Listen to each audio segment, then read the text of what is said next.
حسن اخلاق کی دعا پڑھیے.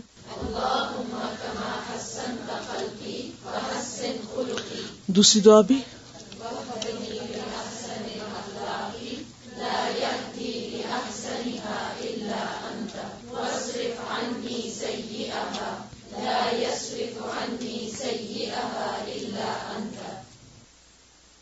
آج ہم مزاح کے بارے میں پڑھیں گے. مزاح، ہیومر. مزاح کا لفظی معنی ہوتا ہے دل لگی کرنا، مذاق کرنا، ہنسی مذاق، خوش طبعی. قرآن مجید میں اللہ سبحانہ و تعالیٰ فرماتے ہیں انہ اضحک و ابکا، بے شک اسی نے ہنسایا اور اسی نے رلایا. ہنسنا اور رونا دونوں ہی زندگی کے حصے ہیں. انسان ہمیشہ ایک کیفیت میں نہیں رہتا، کبھی اس پر خوشی کے لمحات ہوتے ہیں، کبھی غم کے لمحات ہوتے ہیں، کبھی ایمان میں اضافہ معلوم ہوتا ہے، کبھی انسان عبادات میں وہ خشوع و خضوع نہیں پاتا، کیونکہ انسان کے دل کی کیفیت بدلتی رہتی ہے. ان بدلتی کیفیات میں انسان کے لیے لازم ہے کہ وہ اللہ کی طرف پلٹتا رہے.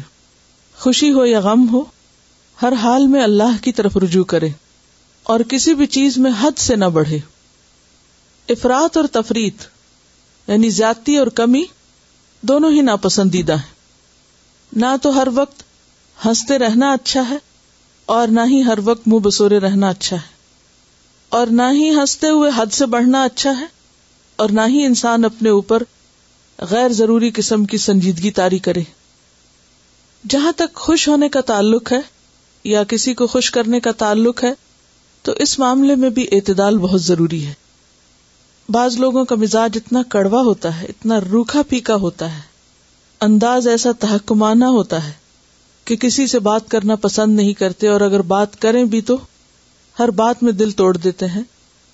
جہاں یہ رویہ ناپسندیدہ ہے وہاں ہنسی مذاق میں مسخرہ پن اختیار کرنا بھی ناپسندیدہ ہے. یہ ایک دوسری ایکسٹریم ہے.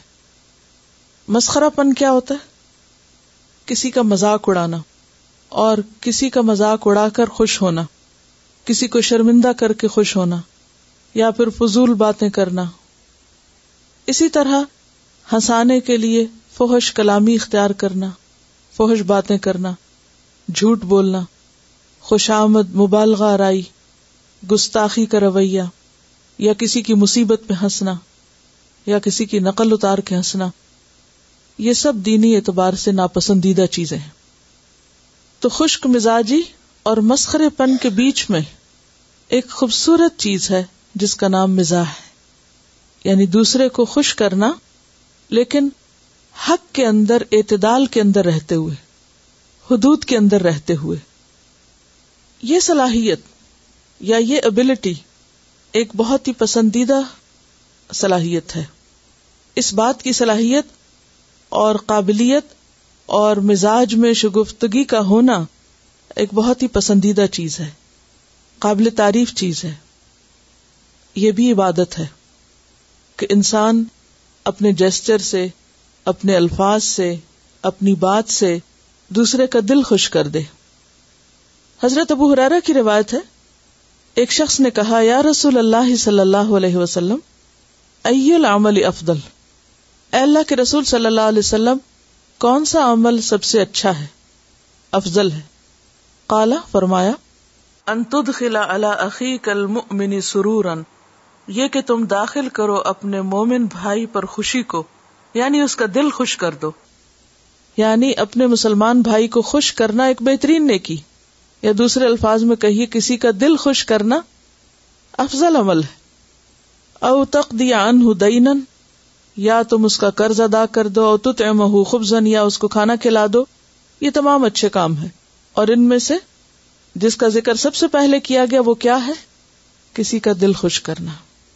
کسی کا دل خوش کرنے کے لیے انسان الفاظ سے بھی کام لیتا ہے اور مختلف رویوں سے بھی یا انداز سے بھی یا طریقوں سے، لیکن اس میں عام طور پر یہ دیکھا گیا ہے کہ انسان کا جو ماحول ہے یا اس کا جو بیک گراؤنڈ ہے یا اس کے جغرافیائی حالات یا اس کا کلچر یا اس کی تعلیم، مزاج، یہ تمام چیزیں کاؤنٹ کرتی ہیں. یہ تمام فیکٹرز ہوتے ہیں. آپ نے دیکھا ہوگا کہ بعض چیزیں ایک ملک میں ہنسی مذاق کا ذریعہ ہوتی ہیں اور دوسرے ملک میں وہ معیوب سمجھی جاتی ہیں. ایک بات ایک کلچر میں دوسروں کو خوش کرنے کا ذریعہ ہوتی ہے اور وہی بات دوسرے کلچر میں دوسروں کو اوفینڈ کرنے کا ذریعہ بن جاتی ہے، ناراض کرنے کا ذریعہ ہو جاتی ہے. تو اس لیے انسان جس ماحول میں ہو، جن لوگوں کے بیچ میں ہو، جو ان کا مقام، مرتبہ اور درجہ ہو، اس کے مطابق ہی ان کے ساتھ معاملہ کرے. یعنی کسی کو خوش کرنے کے لیے جہاں ایک طرف حق سے، سچ سے، دین کی حدود سے آگے نکلنے کی اجازت نہیں، وہاں دوسری طرف انسان کے ماحول کی رعایت بھی بہت ضروری ہے. مثلاً اگر ایک شخص کو انگریزی نہیں آتی اور آپ اس سے انگریزی بول کے اس پہ ہنس رہے ہیں کہ اس کو سمجھ ہی نہیں آئی کہ آپ نے اس سے کیا کہا ہے، یا کسی کو فول کر رہے ہیں، یا کسی کی تحقیر کر رہے ہیں، یا کسی کو ٹانٹ کر رہے ہیں اور آپ ہنس رہے ہیں اور دوسروں کو بھی ہنسا رہے ہیں، تو یہ کوئی پسندیدہ چیز نہ ہوگی. پھر اسی طرح ہم دیکھتے ہیں کہ مزاح میں، بات چیت میں جو چیزیں جائز ہو سکتی ہیں وہ یہ کہ مثلاً انسان کوئی ایسا لفظ بولے جس کے دو معنی نکلتے ہوں، یعنی ذو معنی لفظ، ایک اس کا معنی سنجیدہ ہو اور دوسرا اس کا معنی ایسا بھی ہو کہ جس سے دوسرے کو خوش کیا جا سکتا ہو اور اس کے بولنے میں کوئی جھوٹ بھی نہ ہو اور کوئی غلط بیانی بھی نہ ہو. پھر اسی طرح جیسے عام طور پر ہم لطیفوں کا سہارا لیتے ہیں، تو ایسے لطیفے جن میں کوئی جھوٹی بات نہ ہو یا کوئی مبالغہ راہی نہ ہو تو اس کی بھی اجازت ہے. پھر اسی طرح بعض اوقات لوگ ریشل جوکس، جیسے کسی خاص کلچر کی، مثلا چائنیز کی کوئی بات کرنا یا سردار جی کی بات کرنا یا کسی اور بیک گراؤنڈ یا کسی خاص رنگ، نسل یا قوم کی بات کر کے اس پر ہنسنا یا دوسروں کو ہنسانا، یہ بہرحال اسلام میں پسندیدہ نہیں ہے اور اس کی اجازت نہیں ہے. اسی طرح بعض جوک جو ہوتے ہیں وہ سک جوکس ہوتے ہیں یا ڈرٹی جوکس ہوتے ہیں، جن سے انسان کی طبیعت یا فطرت جو ہے وہ بھی نفرت کرتی ہے، تو ایسی چیزوں سے بچنا بھی ضروری ہے. پھر اسی طرح بعض اوقات بعض حرکتیں لوگوں کو ہنسا دیتی ہیں، بعض سین ایسے ہوتے ہیں یا کریٹ ہو جاتے ہیں کہ جو انسان کے ہنسنے کا ذریعہ بن جاتے ہیں. تو ایسے میں بھی انسان کو احتیاط کرنی چاہیے کہ کوئی ایسی چیز نہ ہو کہ جس سے دوسرے کا دل دکھے یا انسان کسی کی مصیبت پہ خوش ہو، یا کسی کو کسی ایسے نام سے پکار کر یا منہ بنا کے یا شکل بگاڑ کے یا ایسی طریقے سے ہنسانے کی کوشش کرے کہ جس سے خیر کی بجائے شر آئے. یعنی کوئی بھی چیز جس سے انسان دوسرے کو خوش کرے لیکن اس کے نتیجے میں دوسرے کے لیے تکلیف یا اذیت نہ ہو، تو ایسی دل لگی یا خوش طبعی تو پسندیدہ ہے. لیکن کوئی بھی ایسی چیز کہ جس کے ذریعے دوسرا ناراض ہو یا دوسرے کو اذیت ہو، خواہ وہ بظاہر دیکھنے میں ایک بے ضرر سی بات نظر آتی ہو، اس سے بچنا چاہیے. کیونکہ بعض مزاج بعض باتوں کو پسند نہیں کرتے. بعض لوگ سلی باتیں کر کے دوسرے کو ہنسانے کی کوشش کرتے ہیں، حماقت کی باتوں سے دوسرے کو یا کم درجے کی باتیں کر کے دوسرے کو ہنسانے یا خوش کرنے کی کوشش کرتے ہیں. تو اس میں اس بات کا بھی خیال رکھنا چاہیے کہ آپ جس کو ہنسا رہے ہیں یا جس کو خوش کر رہے ہیں، کیا واقعی وہ اس خاص قسم کے طریقے سے خوش ہوتا بھی ہے یا نہیں، یا وہ چیز اس کے مزاج پر ناگوار تو نہیں. تو اگرچہ مزاح جائز ہے لیکن کانٹیکسٹ میں، موقع محل کی مناسبت سے اور حقیقت پر مبنی. تو آئیے دیکھتے ہیں کہ ہمارا دین ہمیں اس بارے میں کیا رہنمائی دیتا ہے. قال اللہ تعالی یا ایھا الذین آمنوا اتقوا اللہ وقولوا قولا سدیدا. اللہ سبحانہ وتعالی کا ارشاد ہے، اے لوگو جو ایمان لائے ہو، اللہ سے ڈرو اور درست بات کیا کرو. قولا سدیدا، ٹھیک بات. سدید کا لفظ سین دال دال سے ہے. سدد یسدد تسدید. سدد الرمح کہتے ہیں تیر کو ٹھیک نشانے کے رخ پر سیدھا کرنا.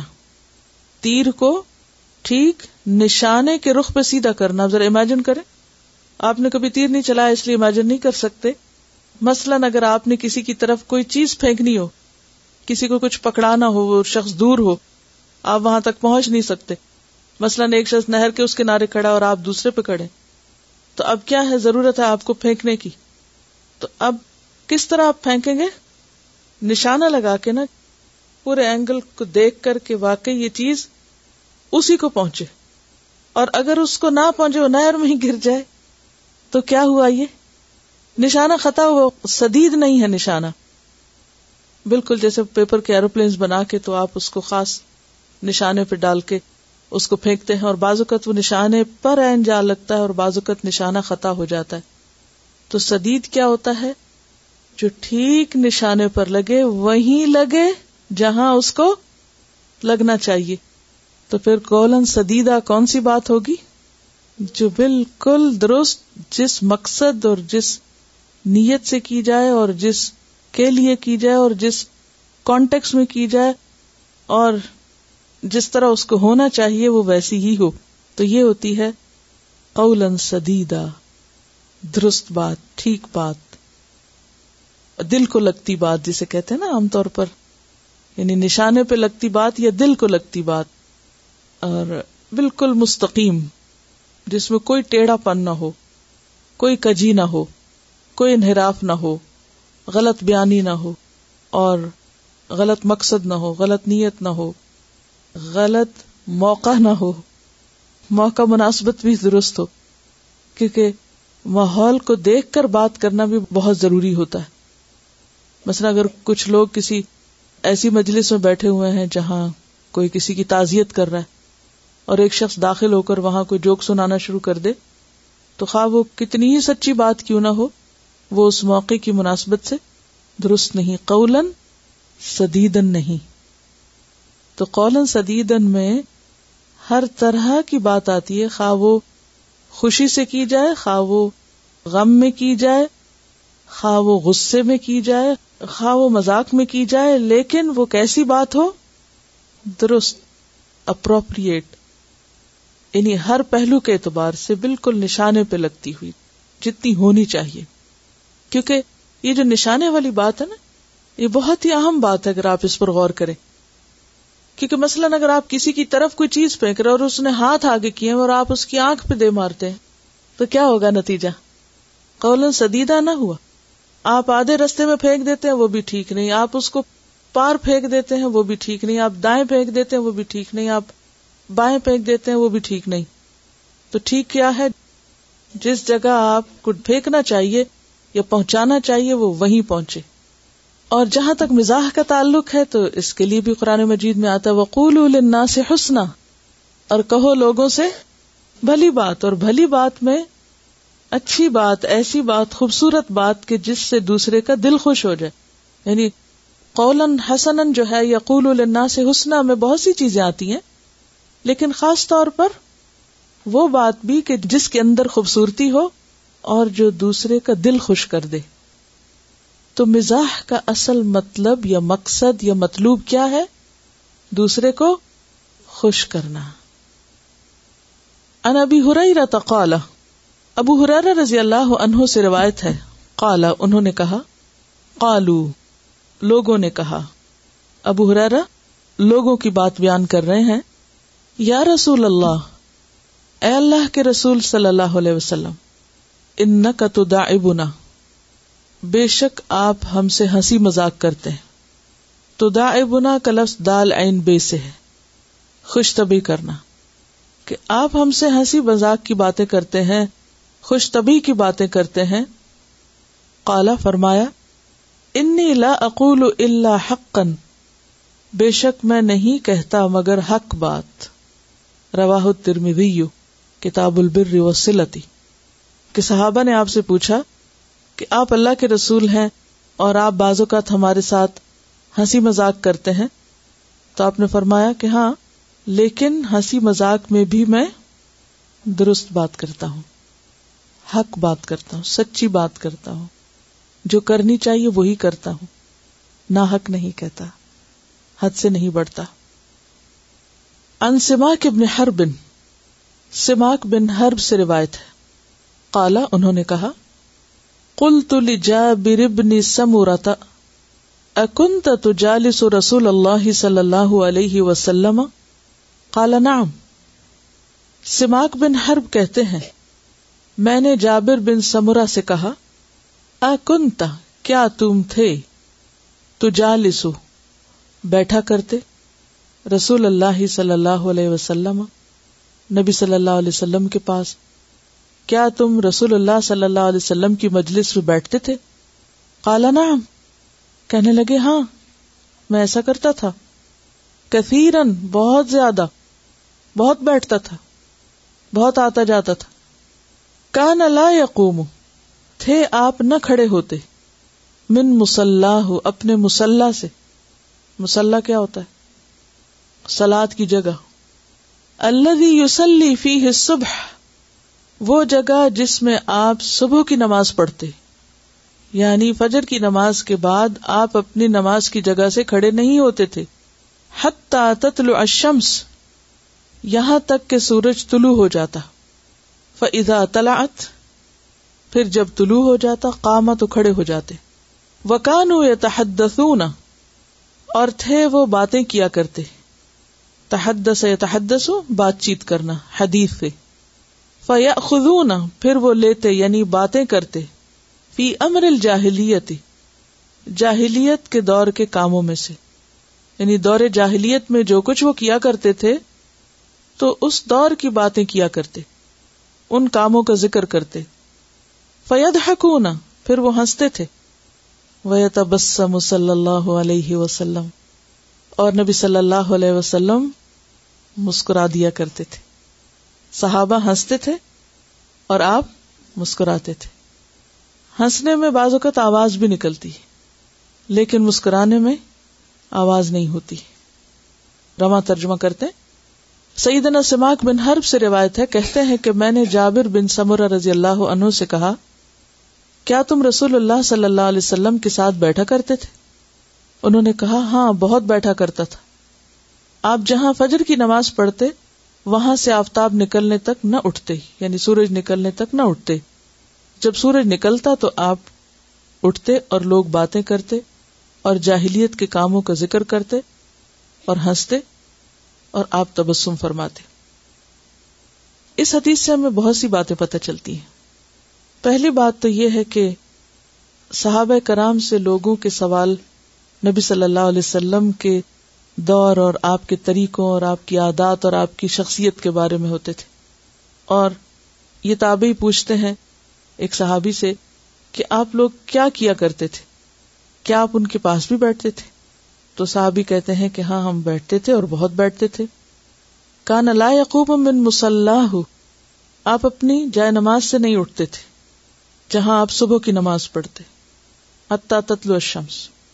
تو اس سے ایک اور بات پتہ چلتی ہے کہ نماز کے فوراً بعد اگر کوئی مجبوری نہ ہو تو اٹھنے اور بھاگنے کی نہیں کرنی چاہیے، کیونکہ نماز پڑھنے کے بعد انسان کے اوپر ایک خاص کیفیت ہوتی ہے اور وہ ایک بہت ہی خوبصورت وقت ہوتا ہے، تو اس میں اگر انسان کچھ مزید کچھ پڑھ لے یا ایون اگر اپنی جائے نماز پر بیٹھ کر کسی سے بات چیت کر لے تو اس میں کوئی حرج نہیں۔ اب یہ وقت کون سا ہے؟ فجر کی نماز کے بعد کا وقت ہے، اور فجر کی نماز کے بعد آپ کی روٹین کیا تھی کہ جب تک سورج نہیں نکلتا تھا آپ اسی جگہ بیٹھے رہتے، یا تو ذکر اذکار کرتے یا پھر یہ کہ صحابہ کرام آپ کے پاس آ کے بیٹھ جاتے اور سیکھتے سکھاتے، اور جب سورج نکل آتا تو آپ کھڑے ہو جاتے۔ اس کے بعد آپ کا معمول کیا ہوتا تھا؟ یہ کیا کرنا چاہیے سورج نکلنے کے بعد 15-20 منٹ نکل جائیں تو 15-20 منٹ کے بعد اشراق کی نماز ہوتی۔ اب یہ جو وقت تھا نماز وغیرہ ہوگی، سب کام کاج ہو گئے، تو اس میں لوگ بات کرتے تھے۔ اس سے کیا پتہ چلتا ہے؟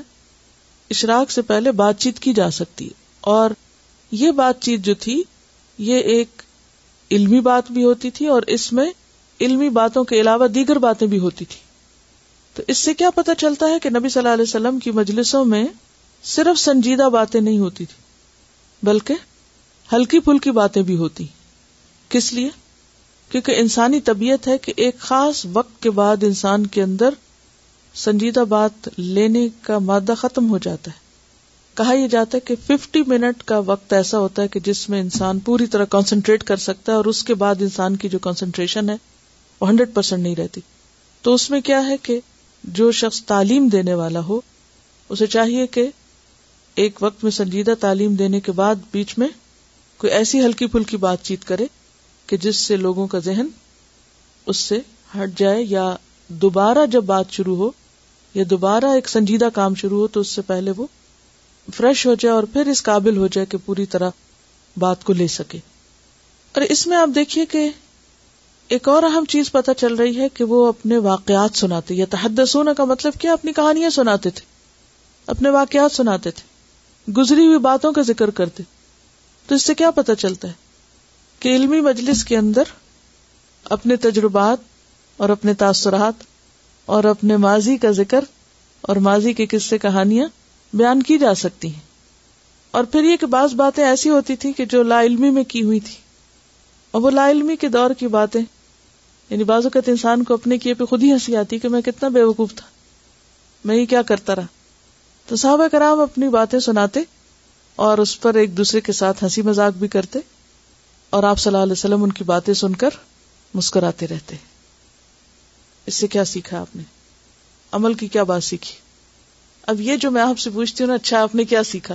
آپ نے پوری تفسیر کے دوران آپ نے دیکھا کہ ایک سرٹن آیت کی تفسیر کرنے کے بعد پھر خواہ کسی بھی نوعیت کی آیتیں، پھر آپ کا تھوڑا سا وقت کہ اچھا اب آپ بولیں. اب یہ اگر آپ نہ بولیں تو اور بات ہے، لیکن یہ ہے کہ اس کا مقصد یہی ہوتا ہے کہ گفتگو کے دوران وہ جو ایک بوجھل کیفیت ہے وہ دور ہو جائے، اور دوسرے لوگوں کا بھی انپٹ ہو، اور دوسرے لوگوں سے بھی بات سن کر مزید جو ذہن کی جلا ہوتی ہے. یعنی آپ دیکھیں کہ اگر ایک ہی شخص بولتا رہے تو اس میں کیا ہے، آپ ایک ہی سے سیکھ رہے ہیں. لیکن جب آپ ایک دوسرے سے سیکھتے ہیں، یعنی ایک ہوتا ہے اپ ورڈ سیکھنا اور ایک ہوتا ہے ہاریزونٹلی سیکھنا، کہ ایک تو آپ استاد سے سیکھتے ہیں اور پھر آپ اپنے ساتھیوں سے سیکھتے ہیں، ایک دوسرے کے تجربات سے سیکھتے ہیں. کیونکہ ہر شخص کی زندگی ایک کتاب ہے، ہر شخص کی زندگی میں کچھ نہ کچھ ایسی چیزیں ہیں کہ جس سے انسان فائدہ اٹھا سکتا ہے. ہنسانے والی باتیں ہوتی ہیں وہ عام طور پر بہت اپ رائٹ اور بہت عقل والی باتیں نہیں ہوتی، عقل کے درجے سے گری ہوئی باتیں ہوتی ہیں عام طور پر. لیکن ایک شخص جس کے اندر تقویٰ ہوتا ہے وہ ہنسی مذاق میں بھی بہت زیادہ عقل سے گری ہوئی بات نہیں کرتے، بے وقوفی اور حماقت کی بات نہیں کرتا. اور دوسری بات یہ کہ گستاخی کی بات نہیں ہوتی.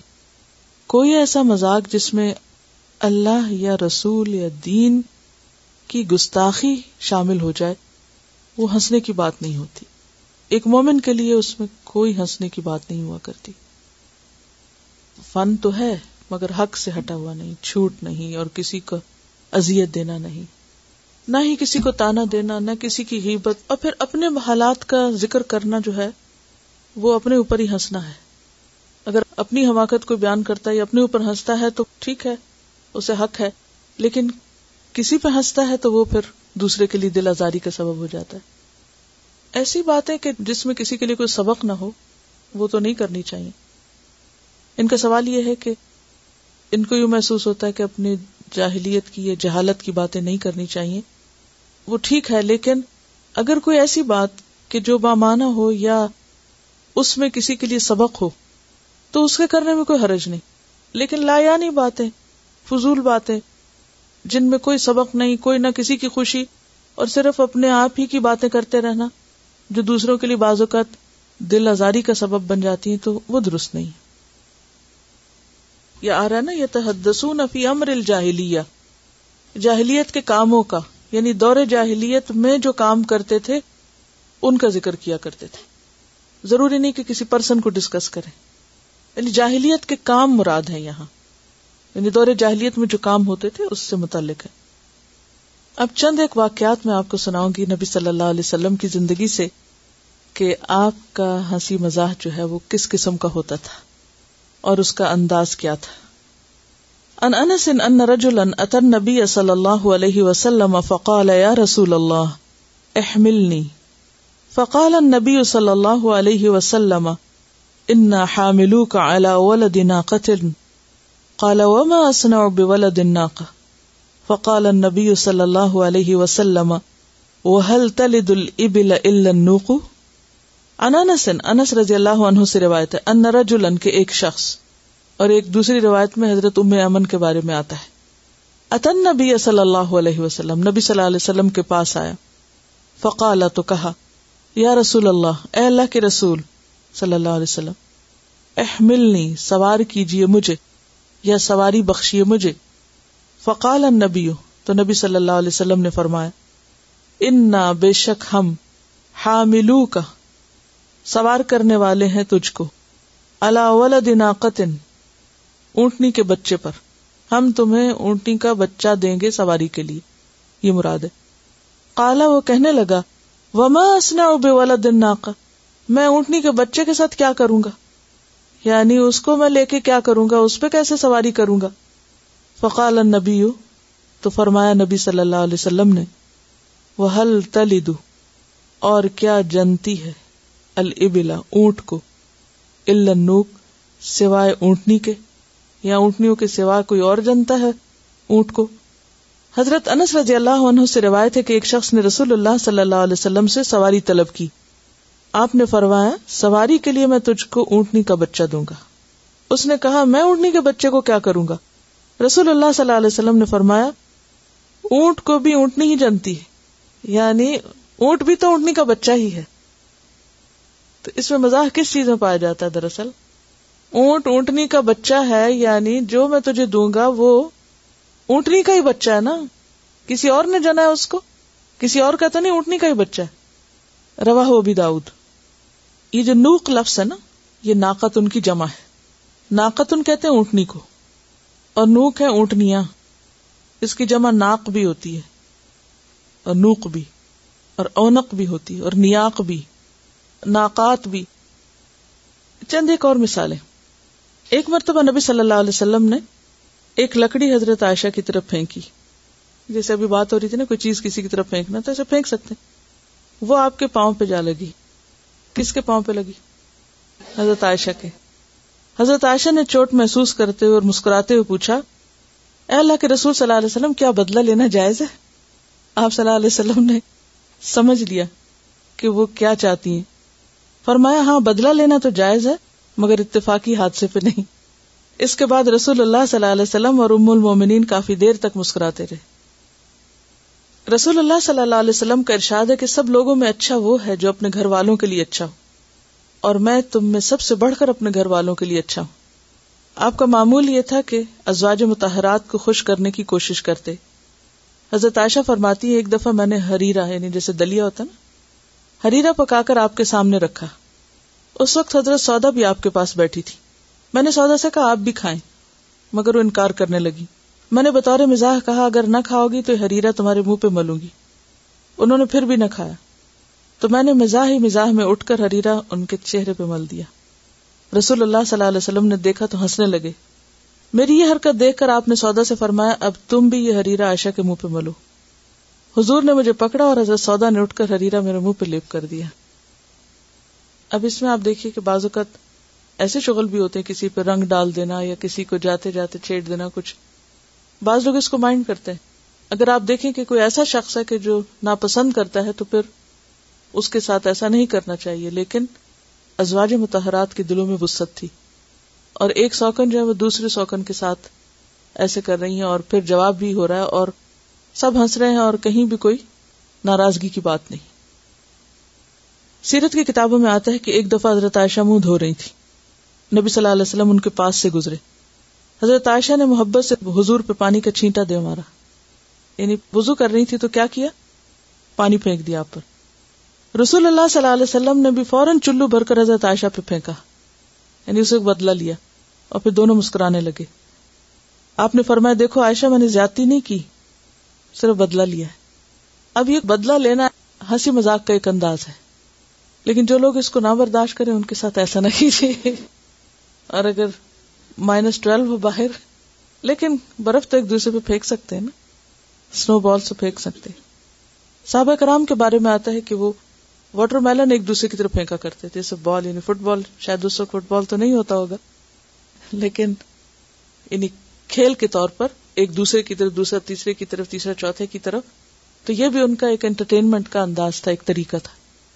یہ چھوٹی چھوٹی مثالیں اور یہ واقعات یہ بتاتے ہیں کہ جو کچھ آپ صلی اللہ علیہ وسلم کی موجودگی میں ہوا یا آپ کے گھر میں ہوا، وہ شرعی طور پر جائز ہے. اس میں حرج نہیں ہے. ایک اور روایت میں آتا ہے کہ ایک دن آپ صلی اللہ علیہ وسلم غسل فرما رہے تھے. جب باہر نکلے اور جسم گیلا تھا تو حضرت عائشہ نے جو کا آٹا آپ کے جسم پہ مل دیا اور پھر ہنسنا شروع ہو گئی. آپ نے پوچھا کہ یہ کیا ہے؟ کہنے لگی آپ نے خود ہی تو فرمایا تھا کہ جو کا آٹا ملنے سے جسم صاف ہو جاتا ہے. تو یہ سن کر آپ مسکرانے لگے اور جا کے جسم پھر دھو لیا. اگلی حدیث عن عوف بن مالک الاشجعی قال اتيت رسول الله صلی اللہ علیہ وسلم فی غزوة تبوک وهو فی قبة من ادم. عن عوف بن مالک، عوف بن مالک سے روایت ہے اور ان کی نسبت الاشجعی ہے. قال کہا اتیت رسول اللہ، میں آیا رسول اللہ صلی اللہ علیہ وسلم کے پاس فی غزوۃ تبوک، غزوہ تبوک کے موقع پر، وہو فی قبۃ، اور آپ ایک خیمے میں تھے. قبہ عام طور پہ کس کو کہتے ہیں؟ گنبد کو. قبۃ الاسلام بصرہ کے لیے بولا جاتا تھا. بصرہ کا شہر سب نے سن رکھا ہوگا. کہاں پر ہے؟ عراق میں ہے. وَهُوَ فِي قُبَّةٍ، آپ صلی اللہ علیہ وسلم خیمے میں تھے. من ادم، چمڑے کے. آپ چمڑے کے خیمے میں تھے. فسلمت، تو میں نے سلام کیا. کس کو؟ نبی صلی اللہ علیہ وسلم کو. فرد، تو آپ نے لوٹایا کیا؟ سلام. وقال، اور فرمایا ادخل، اندر آ جاؤ. فقلت، تو میں نے کہا اکلی، کیا میں سارے کا سارا اندر آ جاؤں؟ یا رسول اللہ صلی اللہ علیہ وسلم، اے اللہ کے رسول صلی اللہ علیہ وسلم. قال، فرمایا کلک، سارے کے سارے، پورے کے پورے. فدخلت، تو میں داخل ہو گیا. رواہ ابی داؤد کتاب الادب. سیدنا عوف بن مالک الاشجعی سے روایت ہے کہ میں غزوہ تبوک میں رسول اللہ صلی اللہ علیہ وسلم کے پاس آیا. آپ چمڑے کے خیمے میں تھے. میں نے سلام کہا. آپ صلی اللہ علیہ وسلم نے جواب دیا اور فرمایا اندر آ جاؤ. اصل میں وہ خیمہ بہت چھوٹا تھا، یعنی بہت چھوٹا سا، ظاہر سفر میں تھے. تو میں نے کہا کہ کیا میں پورے کا پورا آ جاؤں؟ یعنی وہ آنا اندر مشکل تھا. یعنی آپ یوں امیجن کریں کہ کوئی شخص ایسی جگہ پہ آپ کو بلا رہا ہے جہاں اپنے کھڑے ہونے کی جگہ، ایسی جیسے لفٹ میں بعض اوقات بہت سارے لوگ اندر ہوتے ہیں تو جو نیا آنے والا ہو اس کے لیے مشکل سے جگہ بنتی. تو ایسے ہی چھوٹا سا خیمہ تھا اور اس میں اتنی جگہ نہیں تھی. تو انہوں نے کیا کہا کہ اچھا پورا ہی اندر آ جاؤں، یعنی جگہ تو نہیں ہے تو میں آ جاؤں سارے کا سارا، یا میں آ سکتا ہوں اس طرح؟ تو آپ نے فرمایا آ جاؤ. اصل میں بہت سے جوکس جو ہوتے ہیں نا وہ سچویشن پر بھی ڈیپینڈ کرتے ہیں. اب الفاظ میں وہ پڑھ کے بات اس طرح نہیں بنتی. اس میں ویسے تو ہنسنے کی کوئی بات نہیں ہے یا خوش ہونے کی، کہ اگر کوئی کسی سے پوچھے کہ اچھا اندر آ جاؤ، رکے آ جاؤ، تو اس میں کیا ہنسی کی بات ہے بظاہر. لیکن سچویشن پر ڈیپینڈ کرتا ہے کہ کس سچویشن میں کس کو اندر آنے کے لیے کہا جا رہا ہے. بعض اوقات ایسا بھی ہوتا ہے نا کہ کچھ لوگ بیٹھ کے کچھ کام کر رہے ہوتے اور آپ پاس سے گزر رہے ہوتے، تو آپ ازراہ مذاق ان کو کوئی نہ کوئی سوال کر دیتے ہیں یا کوئی بات کر دیتے ہیں، تو اس سچویشن سے ایک امیوزمنٹ کی کیفیت پیدا ہو جاتی ہے. تو یہ اسی طرح کا ہے. وہ کہتے ہیں کہ پھر میں پورے کا پورا اندر داخل ہو گیا. یہ ایک کتاب ہے الادب المفرد، اور یہ امام بخاری نے لکھی ہے، اور الحمدللہ اس کتاب کو ناصر الدین البانی نے اس کی تخریج کی ہے، لہذا اس میں جو صحیح احادیث ہیں وہ انہوں نے الگ کر دی ہیں، اور ادب المفرد کی جو ضعیف احادیث ہیں وہ بھی انہوں نے الگ کر دی ہیں. تو اس میں آپ کے مزاح کے بارے میں بہت خوبصورت کچھ واقعات موجود ہیں. ان انس بن مالک، حضرت انس بن مالک سے روایت ہے، قال کہتے ہیں ان کان النبی صلی اللہ علیہ وسلم لیخالطنا حتی یقول لاخ لی صغیر یا ابا عمیر ما فعل النغیر. انس بن مالک کہتے ہیں کہ نبی صلی اللہ علیہ وسلم ہم سے مل جل کر رہتے تھے، یہاں تک کہ میرے چھوٹے بھائی کو کہا اے ابو عمیر تمہارے نغیر کا کیا ہوا. نغیر کہتے چھوٹی چڑیا کو. انہوں نے ایک چھوٹا سا پرندہ پالا ہوا تھا، تو آپ نے بچے کے ساتھ اس کی خوش کرنے والی بات یا اس کو جس چیز سے دلچسپی تھی اس کا پوچھ کر اس کا دل خوش کیا. تو اس سے یہ پتہ چلتا ہے کہ آپ صلی اللہ علیہ وسلم کی شگفتہ مزاجی صرف بڑوں کے ساتھ ہی نہیں ہوتی تھی بلکہ بچوں کے ساتھ بھی وہ مزاح کیا کرتے تھے. عام طور پر لوگ بچوں کو اگنور کر دیتے ہیں، یعنی ان کی طرف پوری طرح توجہ نہیں دیتے، یا وہ جس چیز میں دلچسپی لیتے ہیں اس سے ان کو دلچسپی نہیں ہوتی. تو کسی کے لیے بھی خوش کن بات کیا ہو سکتی ہے؟ اس کی دلچسپی کی بات کرنا. تو مزاح جو ہے وہ کچھ خاص الفاظ بولنے کا نام نہیں ہوتا، یا کچھ خاص حرکتیں کرنے کا نام نہیں ہوتا، یا کچھ خاص چیزیں پڑھنے اور سنانے کا نام نہیں ہوتا. مزاح دراصل ایک ایسی ابیلٹی ہوتی ہے، ایک ایسی صلاحیت ہوتی ہے کہ جس سے انسان موقع کی مناسبت سے، حالات کے مطابق دوسرے کو خوش کرنے کا سامان ڈھونڈ لیتا ہے، کوئی ذریعہ پیدا کر لیتا ہے. یہ صلاحیت کہاں سے پھوٹتی، کہاں سے آتی؟ کہیں سے سیکھی جاتی ہے، انسان کے اپنے اندر ہوتی، اور اس کا تعلق انسان کی ذہانت سے بھی ہوتا ہے، موقع شناسی سے بھی ہوتا ہے. لیکن اگر انسان کی نیت اور ارادہ یہ ہو کہ اس کو دوسرے کا دل خوش کرنا ہے، کیونکہ کسی کا دل خوش کرنا ایک بہترین نیکی ہے، تو پھر انسان کوئی نہ کوئی ایسا بہانہ ڈھونڈ لیتا ہے. اور جن لوگوں کے بیچ میں انسان رہتا ہے یا جو اس کے آس پاس ہوتے ہیں، ان کا وہ مزاج شناس بھی ہوتا ہے. اور اگر نہیں تو ہونا چاہیے کہ وہ کون سی باتیں جو دوسرے کو خوش کرتی، کس بات سے دوسرا ہنس سکتا ہے، کون سی باتیں جو دوسرے کو ناراض کرتی ہیں، کون سی باتیں جو میرے لیے تو بہت خوشی کی ہیں یا مجھے تو ہنساتی ہیں لیکن دوسرے کے لیے اس میں کوئی انٹرسٹ کا سامان نہیں. تو اس میں بنیادی طور پر دوسرے کے مزاج کی رعایت رکھنا، اس کے انٹرسٹ کا، اس کے شوق کا، اس کی دلچسپی کا اور اس کی خوشی کا، اگر یہ ساری چیزیں سامنے رکھ کر انسان کوئی چیز کرتا ہے تو اس سے ہنسی مذاق بھی عبادت بن جاتا ہے. عام طور پر لوگوں کو بچوں سے کمیونیکیٹ کرنے میں مشکل پیش آتی ہے، لیکن اس حدیث سے پتہ چلتا ہے کہ بچوں سے دوستی کیسے کی جا سکتی ہے، بچوں کو کس طرح کچھ سکھایا جا سکتا ہے اور کس طرح ان کا انٹرسٹ ڈیولپ کیا جا سکتا ہے کسی بھی کام کے کرنے میں. اب بچوں کو جتنا شوق ہوتا ہے اپنے کھلونوں سے یا اپنے پرندوں سے یا پیٹ سے، وہ آپ نے دیکھا ہوگا کہ جب وہ ان کو وہ دکھائی دیتے ہیں تو کچھ اور دکھائی نہیں دیتا، وہ کسی اور چیز کی طرف توجہ نہیں کرتے. اب اگر وہ کسی اور چیز میں مشغول ہیں اور آپ ان کو کوئی سنجیدہ بات سنانے کھڑے ہیں تو وہ تو ان کے بالکل اوپر سے گزر جائے گی. تو پہلے کیا کرنا ہے کہ جس چیز میں وہ مشغول ہیں اس سے متعلق بات، اور جب وہ سمجھے کہ ہاں واقعی آپ کو بھی انٹرسٹ ہے اس سے، تو پھر وہ کھلیں گے اور پھر وہ مزید بات سننے کے بھی قابل ہوں گے. یعنی قولا سدیدہ جو موقع کی مناسبت سے بھی اور پھر مزاج شناسی کے ساتھ. اچھا، یہ ساری چیزیں اسی وقت ہو سکتی ہیں جب آپ کو انسانوں میں انٹرسٹ ہو. اگر آپ انسان بیزار ہیں تو پھر آپ کو کوئی چیز بھی خوش نہیں کر سکتی. آدم بیزار جس کو کہتے ہیں. بعض لوگ ہوتے ہیں کہ ان کو ملنا جلنا، کسی سے سوشلائز کرنا، بات چیت کرنا پسند نہیں ہوتا. وہ بعض اوقات اس کو دین کے خلاف سمجھتے ہیں، تقوی کے خلاف سمجھتے ہیں. تو یہاں بتانے کا مطلب یہ ہے کہ ہمارا دین جو ہے وہ صرف خشک باتوں کا نام ہی نہیں اور صرف سنجیدہ باتوں کا نام ہی نہیں، اس میں ہنسی مذاق کی بھی گنجائش ہے. ہاں، اس کی بھی شرائط ہے کہ وہ حق کے مطابق ہو. طبیعت ہلکی پھلکی ہو جاتی ہے، آپ کو ایک خاص انرجی ملتی ہے، آپ کا سٹریس ریلیز ہو جاتا ہے اور آپ بہتر طور پر اچھے کام کرنے کے قابل ہوتے. یعنی جیسے ہم نے شروع میں بات کی تھی کہ ہر چیز میں اعتدال ضروری. اگر آپ مزاح میں بھی اس کے یعنی کہ ہر وقت آپ کے اوپر ایک وہی کیفیت طاری ہے، آپ سنجیدہ موقعوں پر بھی ہنسی مذاق کر رہے ہیں، آپ کسی وقت سنجیدہ ہو کر ہی نہیں دیتے، تو یہ بھی ایک ناپسندیدہ کیفیت ہے. کسی بھی چیز کا حد سے بڑھنا اس کی حیثیت کھو دیتا ہے اور اس کا پھر دوسرا ایفیکٹ شروع ہو جاتا ہے. اس کے بارے میں ہم دیکھتے ہیں کہ نبی صلی اللہ علیہ وسلم نے جو تعلیم دی ہے، ان رسول اللہ صلی اللہ علیہ وسلم قال، نبی صلی اللہ علیہ وسلم نے فرمایا، ثلاث منجیات، تین چیزیں نجات دینے والی ہیں، وثلاث مہلکات، اور تین چیزیں ہلاک کرنے والی ہیں.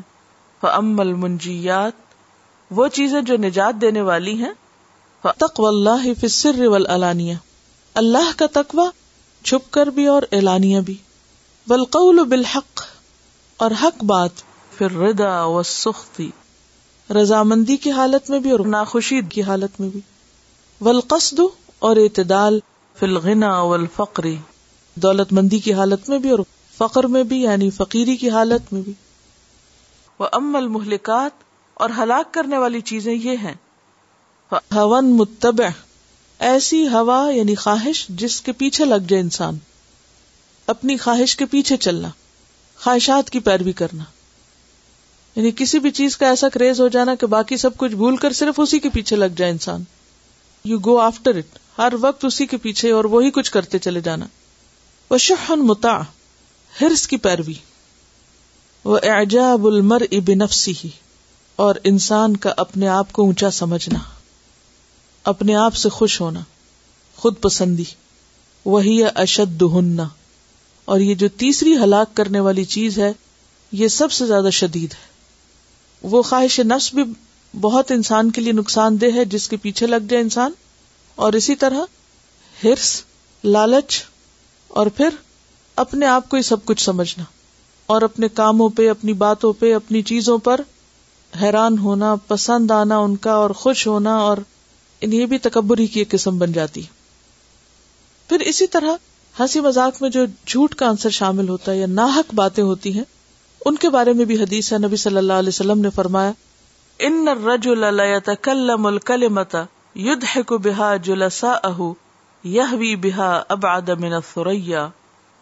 بے شک بندہ ایک ایسا کلمہ ادا کرتا ہے جس سے وہ اپنے ساتھیوں کو ہنساتا ہے، لیکن اسی کی بنا پر وہ سریا سے بھی دور جگہ سے اٹھا پھینکا جاتا ہے.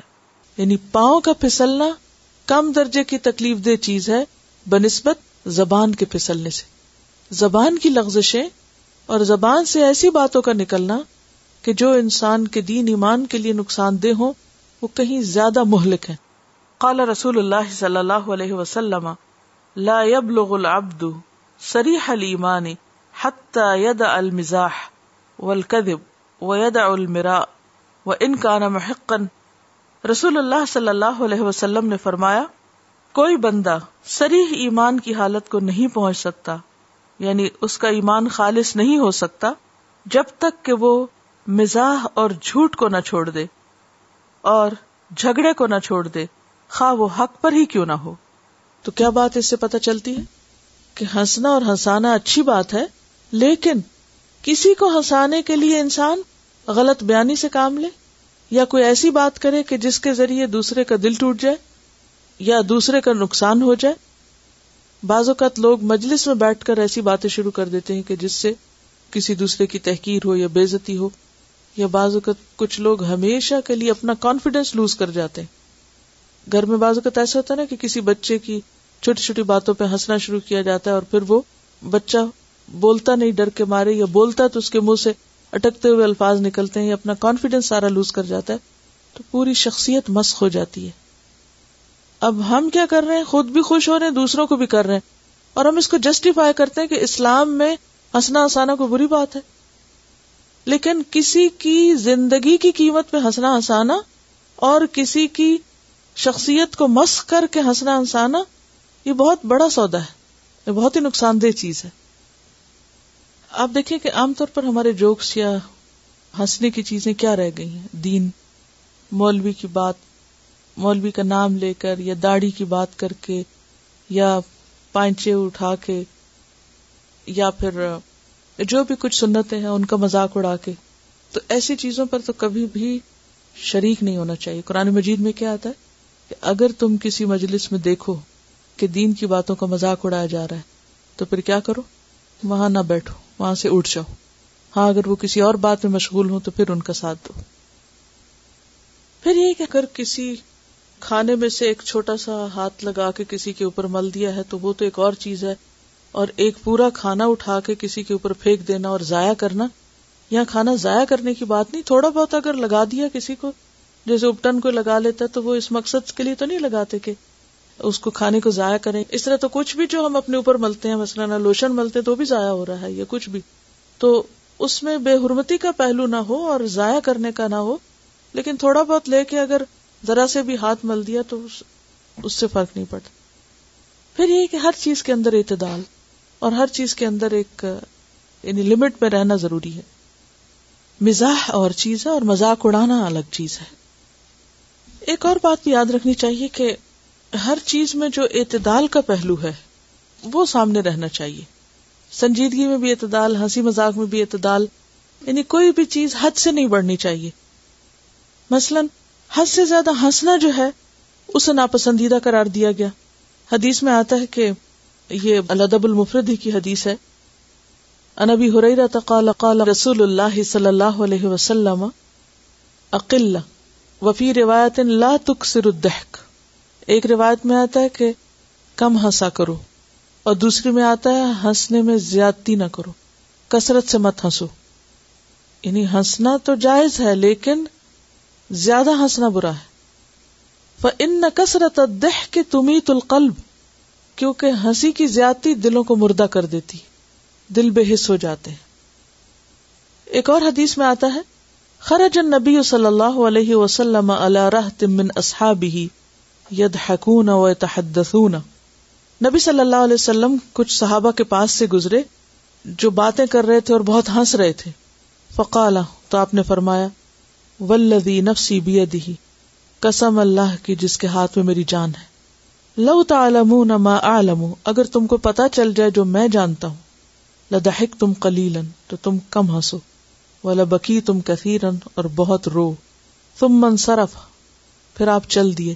وابکی القوم، اور قوم کو رلا دیا، یعنی وہ جو ہنس رہے تھے وہ رونے لگ گئے.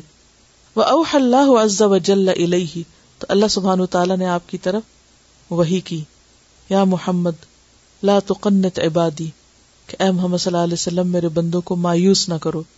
فرجع النبی صلی اللہ علیہ وسلم، تو نبی صلی اللہ علیہ وسلم پلٹ کے ان کی طرف آئے. فقال ابشروا، فرمایا خوشخبری پاؤ. وسددوا، اور درست ہو جاؤ. وقاربوا، اور قریب ہو جاؤ. یعنی اعتدال کی تعلیم. پہلے وہ بہت زیادہ ہنس رہے تھے، آپ نے ایسی بات کی کہ وہ رونے لگ گئے، تو اللہ سبحانہ وتعالیٰ نے کیا فرمایا کہ ان دونوں کے بیچ میں، اور اصل دین ہے یہ اعتدال کا نام. ہنسنے کے وقت ہنسنا درست ہے، لیکن ہنستے ہوئے لوگوں کو رلانا درست نہیں. یا عین اس وقت جب کہ لوگ ہنس رہے ہوں اس وقت بہت زیادہ سنجیدہ بات کر کے لوگوں کو گلٹ میں مبتلا کرنا، وہ درست نہیں. یعنی یہ تو کہا جا سکتا ہے بھی کم ہنسو، تھوڑا ہنسو، جیسے آپ نے ایک دوسری جگہ پر فرمایا کہ کم ہنسو. لیکن ہنستے ہوئے لوگوں کو رلا دینا یا پھر روتے ہوئے لوگوں کے بیچ میں کوئی جوک چھوڑ کے ان کو ہنسانا شروع کر دینا، یہ چیز ٹھیک نہیں. جریر کہتے ہیں ما رآنی رسول اللہ صلی اللہ علیہ وسلم منذ اسلمت الا تبسم فی وجہی، جب سے میں نے اسلام قبول کیا ہے کبھی ایسا نہیں ہوا کہ آپ صلی اللہ علیہ وسلم میری طرف دیکھے ہوں اور مسکرائے نہ ہوں. یعنی یہ صحابی کیا کہتے ہیں کہ آپ جب بھی مجھے دیکھتے تھے مسکراتے تھے. اچھا ایک اور بات کہ بعض اوقات ہم ہنسانے کے لیے یا کسی کے ساتھ مذاق کرتے ہوئے اس کی چیزیں چھپا دیتے ہیں اور اس کو ہنسی مذاق کا ایک ذریعہ بنا لیتے ہیں. جیسے شادی کے موقع پر جوتا چھپائی کی ایک رسم ہوتی ہے، اور اس موقع کو پھر کیا سمجھتے ہیں کہ یہ کیا ہے، ایک کھیل تماشے کا وقت ہے، یا پھر کسی کا ویسے کوئی سامان اٹھا کے چھپا دیا یا آگے پیچھے کر دیا. تو آپ کا کیا خیال ہے کہ اس بارے میں کیا حکم ہے دین کا؟ ایسا کیا جا سکتا ہے؟ یہ پریشان کرنے والی بات ہے اور اس سے منع کیا گیا ہے.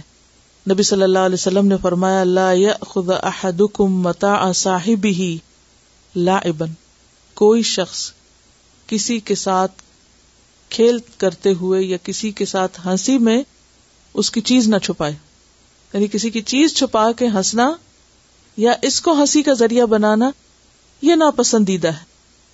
ولا جادن، اور نہ ہی سیریسلی. فَإِذَا أَخَذَ أَحَدُكُمْ عَصَا صَاحِبِهِ فَلْيُرُدَّهَا إِلَيْهِ، اور اگر کسی نے کسی کی کوئی عصا وغیرہ یا ضرورت کی چیز چھپا لی تو چاہیے کہ اس کو لوٹا دے. بعض اوقات ایسا ہوتا ہے نا کہ جیسے کوئی شخص گھر سے نکلنے لگا اور دوسرے نے کیا کیا، اس کا جوتا چھپا دی.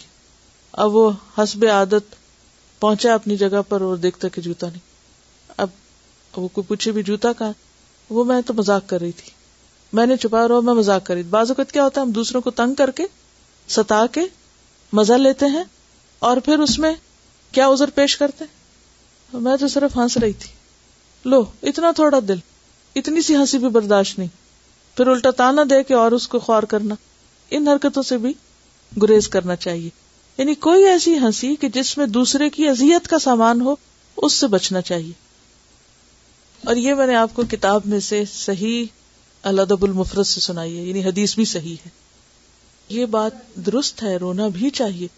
یعنی جس طرح ہنسنا اچھا ہے، اسی طرح مختلف مواقع پہ رونا بھی بہت اچھا ہے، وہ بھی ضروری ہے. لیکن موقع کی مناسبت سے ہی بات ہونی چاہیے. اس میں تبلیغ کی ایک بہت زبردست حکمت پتہ چلتی ہے، اور وہ کیا ہے کہ جب لوگ ایک خاص بات میں، ایک خاص سبجیکٹ میں، ایک خاص چیز میں مشغول ہوں تو ان کو اچانک کوئی ایسی بات نہ کہو کہ وہ شوق میں چلے جائیں یا اسے قبول نہ کریں یا پھر وہ دین سے نفرت کرنے لگے. ہمارے ایسے رویے بعض اوقات لوگوں کو پٹ آف کر دیتے ہیں. اب اگر ایک شخص رو رہا ہے تو آپ اس کو زبردستی ہنسانا شروع کر دیں، یا کوئی شخص غصے میں ہے اور آپ اس کا مذاق اڑانا شروع کر دیں. یہ چیزیں درست نہیں ہیں. دوسرے کی رعایت کرنا اور دوسرے کی نفسیات کو سمجھنا اور دوسرے کے حالات کو سامنے رکھتے ہوئے معاملہ کرنا، یہ بہت ضروری ہے. یہ بتا رہی ہیں کہ کچھ بچیاں، جو کچھ لوگ ہنس رہے تھے آپس میں، اور پیچھے سے کسی نے ان کو کہا کہ کیا تم لوگوں کو جنت کی بشارت مل گئی جو اتنا ہنس رہے. یعنی ہنستے ہوئے لوگوں کو تانا دے کے اور ان کو سنپ کرنا اور ان کو چپ کرانا اور دینداری کے نام پہ یہ کرنا، یہ انتہائی ناپسندیدہ چیز ہے. آپ کو وہ واقعات یاد ہوں گے جس میں آتا ہے کہ ایک عورت نے آپ صلی اللہ علیہ وسلم سے سوال کیا کیا میں جنت میں جاؤں گی، تو آپ نے فرمایا کہ بوڑھی عورتیں جنت میں نہیں جائیں گی. ایک اور روایت میں آتا ہے کہ ایک نابینا شخص آیا اور اس نے کہا کہ کیا نابینا لوگ جنت میں جائیں گے، تو آپ نے فرمایا نابینا لوگ جنت میں نہیں جائیں گے.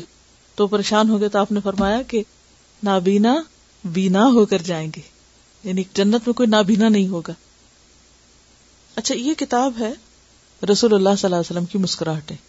اس میں بہت سے واقعات آپ کو ملیں گے. ایک موقع پہ صحابہ بیٹھے ہوئے تھے تو ایک شخص نے کہا کہ اللہ کے رسول صلی اللہ علیہ وسلم، میں سفر پر گیا ہوا تھا اور میرے بت نے مجھے بہت فائدہ دیا. بت نے مجھے بہت فائدہ دیا. اب یہ بات جو تھی وہ ایک ایسی بات ہے کہ جس میں بت تو فائدہ نہیں دیتے، اور آپ کی تو ساری تعلیم یہی تھی. تو کہنے لگے اصل بات یہ ہے کہ جب میں سفر میں تھا تو مجھے بہت بھوک لگی، تو میرے پاس ستو تھا، تو میں نے ستو کا بت بنایا اور پھر اس کو توڑ کے کھا لیا، تو اس نے مجھے بہت فائدہ دیا. تو اس میں حقیقت میں کیا ہے کہ یعنی بت کی توہین ہے بیسیکلی، کہ اس کو میں نے کھا لیا اور وہ اپنے آپ کو بچا نہیں سکا. ایک اور واقعہ بھی ہے کہ ایک مرتبہ ایک عورت رسول اللہ صلی اللہ علیہ وسلم کی خدمت میں حاضر ہوئی اور اپنے شوہر کا کچھ ذکر کرنے لگی کہ میرا شوہر ایسا ایسا ہے. تو آپ نے فرمایا اچھا تیرا شوہر وہی ہے نا جس کی آنکھ میں سفیدی. تو وہ آپ کے مذاق کو نہیں سمجھ سکی، تو کہنے لگی نہیں اللہ کے رسول صلی اللہ علیہ وسلم، میرے شوہر کی آنکھیں تو بالکل بے داغ ہیں. تو اس کو یہ یاد نہیں رہا کہ ہر شخص کی آنکھ میں سفیدی ہوتی ہے. ایک دفعہ آپ صلی اللہ علیہ وسلم نے ایک شخص سے پوچھا تمہارے ماموں کی بہن تمہاری کیا لگتی ہے؟ تو وہ سوچ میں پڑ گئے. تو اللہ کے رسول صلی اللہ علیہ وسلم مسکرا کے کہا کہ تمہیں اپنی ماں بھول گئی ہے، وہی تو تیرے ماموں کی بہن ہے. اور یہ جو گٹلیاں پھینکنے والا واقعہ ہے، ایک دن رسول اللہ صلی اللہ علیہ وسلم اپنے ساتھیوں کے ساتھ تشریف فرما تھے کہ کسی نے کچھ کھجوریں تحفے میں بھیجی. نبی صلی اللہ علیہ وسلم نے حکم دیا کہ کھاؤ، خود بھی کھانے لگے. حضرت علی بھی تھے جو ان میں سب سے کم عمر تھے. نبی صلی اللہ علیہ وسلم نے کھجوریں کھا کر گٹلیاں حضرت علی کے سامنے رکھنا شروع کر دی. صحابہ کرام نے دیکھا تو انہوں نے بھی ایسے ہی کیا، ہر چیز میں آپ کو فالو کرتے تھے. جب کھانے سے فارغ ہو گئے تو آپ نے فرمایا بتاؤ سب سے زیادہ کھجوریں کس نے کھائی ہیں؟ صحابہ نے کہا اللہ کے رسول جس کے آگے سب سے زیادہ گٹلیاں ہیں. تو حضرت علی فوراً بولے جنہوں نے گٹلیاں تک نہیں چھوڑی وہ سب سے زیادہ کھا گئے. اس پر سب صحابہ ہنس پڑے. حضرت انس صلی اللہ علیہ وسلم کے خادم تھے اور بہت توجہ سے آپ کی بات سنا کرتے تھے، یعنی بہت دھیان دیتے تھے. تو آپ بعض اوقات ان کو 2 کانوں والے کہہ کے پکارتے تھے. اور بات یہ ہے کہ اس میں تو کوئی جھوٹی بات نہیں، ہر شخص کے 2 کان ہیں. انیس کہہ کے بھی پکارتے تھے. ایک موقع پر آپ صلی اللہ علیہ وسلم نے فرمایا کہ آگ سے بچو خواہ کھجور کا آدھا ٹکڑا ہی کیوں نہ ہو، اور اگر وہ نہ ہو تو اچھی بات کر کے، یعنی کسی کا دل خوش کر کے. یعنی آگ سے بچنے کا ایک ذریعہ کیا ہے کہ صدقہ کرے انسان، اور اگر کسی کے پاس کوئی صدقے کی چیز نہیں تو کیا کرے، کسی کو اچھی بات بتا دے، کسی کا دل خوش کر دے. تو اس سے کیا پتہ چلتا ہے کہ مزاح ایک عبادت ہے، کثرت نہ ہو، ہر وقت یہی کچھ نہ انسان کرتا رہے، لیکن ہلکی پھلکی گفتگو انسان کی بوریت کو، انسان کے بوجھل پن کو، مشقت کو دور کر دیتی. ایک صحابی تھے، ان کا نام ظاہر تھا. ایک ہوتا نا زاہد، زاہد نہیں رے کے ساتھ، جس کی تصغیر زہیر ہوتی ہے. ظاہر زوئے سے نہیں ہے، زائی سے. تو وہ سیاہ فام تھے، حبشی تھے اور دیہات میں رہتے تھے. تو کبھی کبھی آپ کے پاس کچھ تحفے وغیرہ بھیجتے رہتے اور بعض اوقات اپنی چیزیں وہاں سے لا کے شہر میں بیچا کرتے تھے.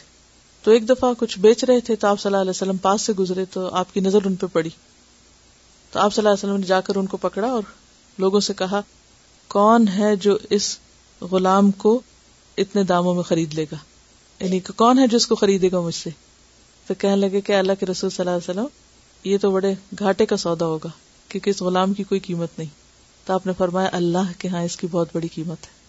تو اس سے آپ دیکھیں کہ جیسے اپنے کسی ساتھی کو پیچھے سے جا کے پکڑ لینا، بعض اوقات ہم آنکھوں پہ ہاتھ رکھ دیتے نا، کوئی بیٹھا ہوتا تو کسی کی آنکھوں پہ ہاتھ رکھ دینا، یا یہ کہ جا کے کسی کا ہاتھ پکڑ کہنا کہ اچھا کون اسے خریدے گا، یا اس طرح کی چھوٹی چھوٹی چیزیں کہ جس سے ایک ماحول جو ہے وہ ہلکا پھلکا ہو جائے تو اس کی اجازت ہے.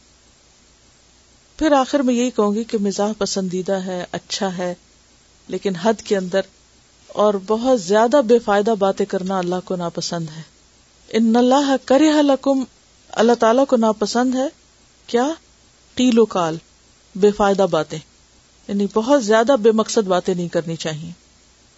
اور ایک آخری چیز یہ کہ کبھی بھی ہنساتے ہوئے کسی کا مذاق نہ اڑائے، نہ کسی کے بولنے کا اور نہ کسی کی شکل کا اور نہ کسی کی چال کا اور نہ کسی کے کام کا، یعنی کسی کی نقل اتار کر دوسروں کو ہنسانا سب سے ناپسندیدہ قسم ہے ہنسانے کی. اور اس میں نبی صلی اللہ علیہ وسلم نے فرمایا کہ خواہ مجھے اتنی اور اتنی دولت بھی مل جائے تو بھی میں کبھی کسی کی نقل نہ اتاروں گا، کہ بڑی سے بڑی قیمت بھی ملے تو نقل نہیں اتاروں گا. تو نقل نہیں اتارنی چاہیے کسی کی. وآخر دعوانا ان الحمد للہ رب العالمین. سبحانک اللہم وبحمدک نشہد ان لا الہ الا انت نستغفرک ونتوب الیک. السلام علیکم ورحمۃ اللہ وبرکاتہ.